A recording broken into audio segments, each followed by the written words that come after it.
अंग्रेज साहब सुनिए ना, सुनिए, आप, मुझे पता है बैरिस्टर साहब पर जवाब नहीं दे पाएंगे। एक बड़ी ज़हीन बात कही यहां पर अजहरी साहब ने। उन्होंने सवाल पूछा कि आप लोग इस तरह की बात करके सिर्फ घुमा रहे हैं, आप लोगों ने किया क्या मुसलमानों के लिए? जरा जवाब दे दीजिए अजहरी जी को।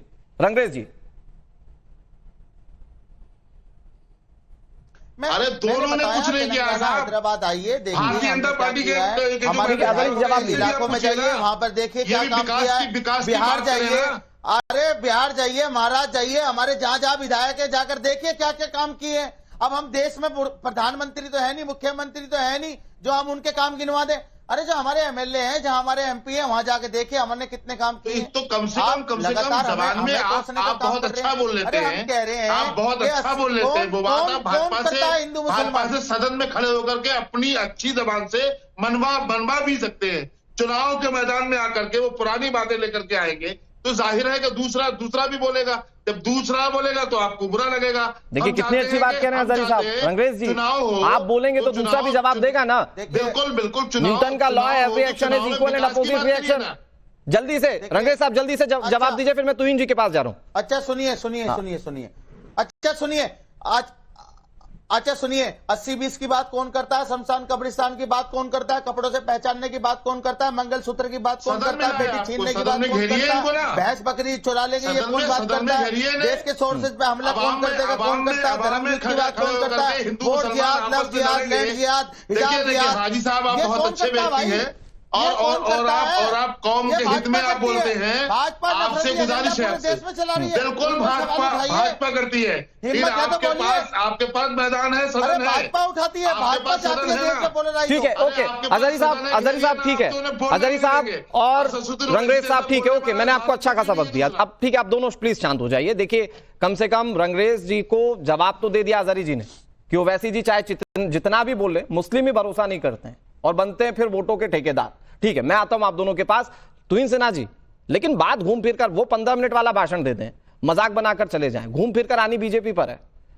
ये बीजेपी करवा रही है सब कुछ, ये कह रहे रंगरेज साहब। AIMIM के प्रवक्ता को सुन रहा था, कितने कमजोर चरित्र के व्यक्ति होंगे ओवैसी अगर ये कहें कि उनको मजबूर किया जा रहा है ऐसे भाषण देने के लिए।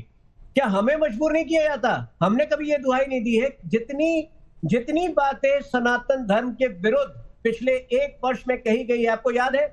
डीएमके कहती है कि सनातन को ध्वस्त कर देंगे, इरेडिकेट कर देंगे।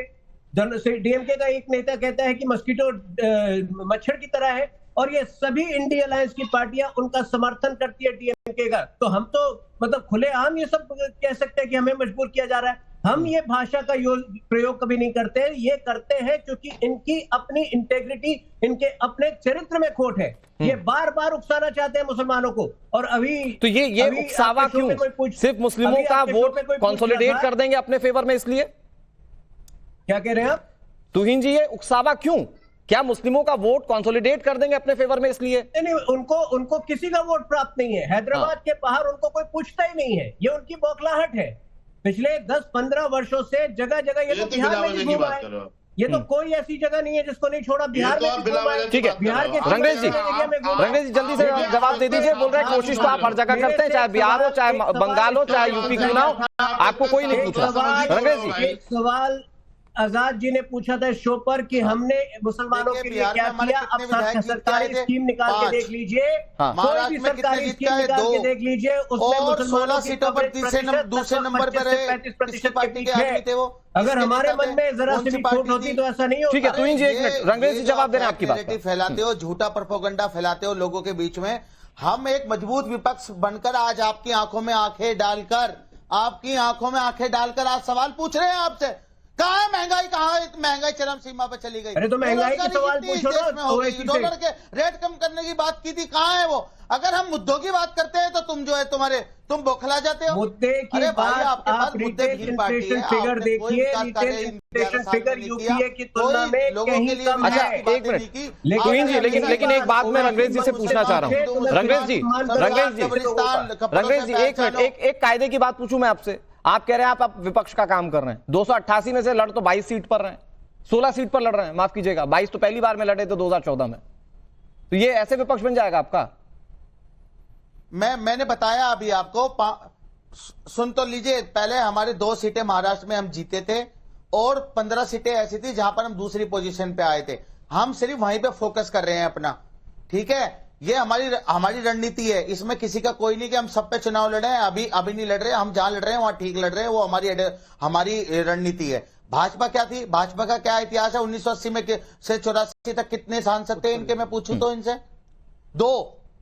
कोई कमंडल की राजनीति नहीं, लेकिन चलिए मैं कहता हूं कि आप लड़ लीजिए, जितने पे लड़ना लड़ लीजिए, और जितने पे जीतना है आपकी वाहवाही है, लेकिन 15 मिनट की बात कहकर लड़ेंगे और जीतेंगे।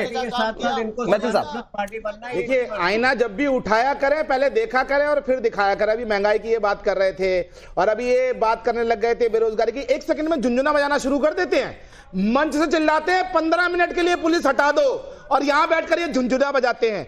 ये है इनका दुमुहापन। दूसरी चीज, इन्होंने इतिहास की बात की, तो इतिहास रजाकारों का, AIMIM का क्या है ये सबको पता है। 2 दिन से चल ही रहा है पूरे देश के अंदर कि किस पार्टी के इस समय प्रवक्ता बैठे हैं। ये वो पार्टी है जिसने भारत के अंदर किस प्रकार से नरसंहार किया, उसके बाद एक हिस्सा पाकिस्तान चला गया, और वो जो धड़ था ना, धड़ तो पाकिस्तान चला गया, और जो ये नीचे का है ना वो यहाँ हिंदुस्तान में रह गया पूंछ। तो ये जो है ना ये उछलती रहती है हर टाइम पूंछ, ये झुंझुने की तरह बजती है। रेड आपने देखा होगा ना, एक स्नेक होता है वो उसकी पूंछ हिलती है, पर पर पर पर पर पर, उसी प्रकार ये हिलना शुरू कर देते हैं मंच पर। मैं इनसे पूछता हूं, अपने किए हुए कुकर्मों का यहां बैठ के माफी मांगोगे कि नहीं मांगोगे? रंगरेज, पहले ये बताओ किस प्रकार से आपने भारत के अंदर आजादी से पहले और आजादी के बाद भी 48 में 49 से 50 की सियासत पर बात करते हैं ना। देखिए, नहीं, ये वही सोच है ना,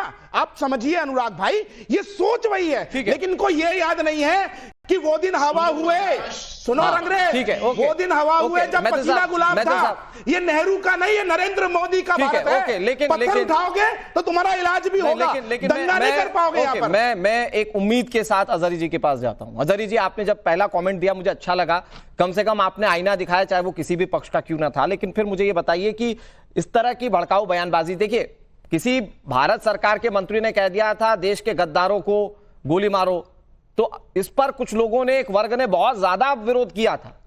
उस तरह की सांकेतिक चीजें आज असदुद्दीन ओवैसी भी कह रहे हैं, और जब दूसरा पक्ष भड़केगा तो आपको क्या लगता है कि क्या अंजाम हो सकता है? बिल्कुल बिल्कुल, सुने मेरी बात सुने। मैंने ये पहले ही लफ्जों में जो बात थी मैंने आपको दर्शा दी, लेकिन सूर्य मैथुल जी ये बोल रहे थे अभी कि वो ये देश जो है वो नेहरू का नहीं है, मोदी का देश है। क्या नेहरू इस देश के वजीर आजम नहीं थे क्या? नहीं, वो दौर की बात कर रहे हैं। तो उनका मैंने दौर की बात की है। अब यहाँ पर पत्थरबाजों को, दंगाइयों को गले में माला डालने का प्रचलन नहीं है अजहरी जी। तुमसे बड़ा उनका इलाज देश की पुलिस और देश की फौज अच्छे से करना जानती है। कश्मीर के पत्थरबाजों का इलाज किया, देश के अंदर जो सांप पल रहे थे उनको निकाल कर बिलों से जेलों में डाला है। अब कोई प्रधानमंत्री कश्मीर के आतंकवादी को अपने यहाँ बैठाकर दस्तरखान बिछाकर खाना नहीं खिलाता, अब वो जेल में जाता है, वहाँ जेल में उसकी खातिरदारी होती है। तुम अपना भूलाते हो। नहीं, काहे बौखला क्यों रहे हैं आप? अरे काहे बौखला रहे हैं आप? ये बताइए ना, बौखला क्या रहे हैं? का नारा लगा के मुसलमानों को मार रहे हो, जो धमकियां कहाँ मार दिया जरा बताओ मुझे, एक जगह बताओ ना कहाँ मारा। दंगे आप करोगे, पत्थरबाजी आप करोगे, हत्याएं आप करोगे, गोली आप चलाओगे, उसके बाद नहीं, मैथिल साहब नहीं, ओके मैथिल साहब नहीं, ठीक है, ओके।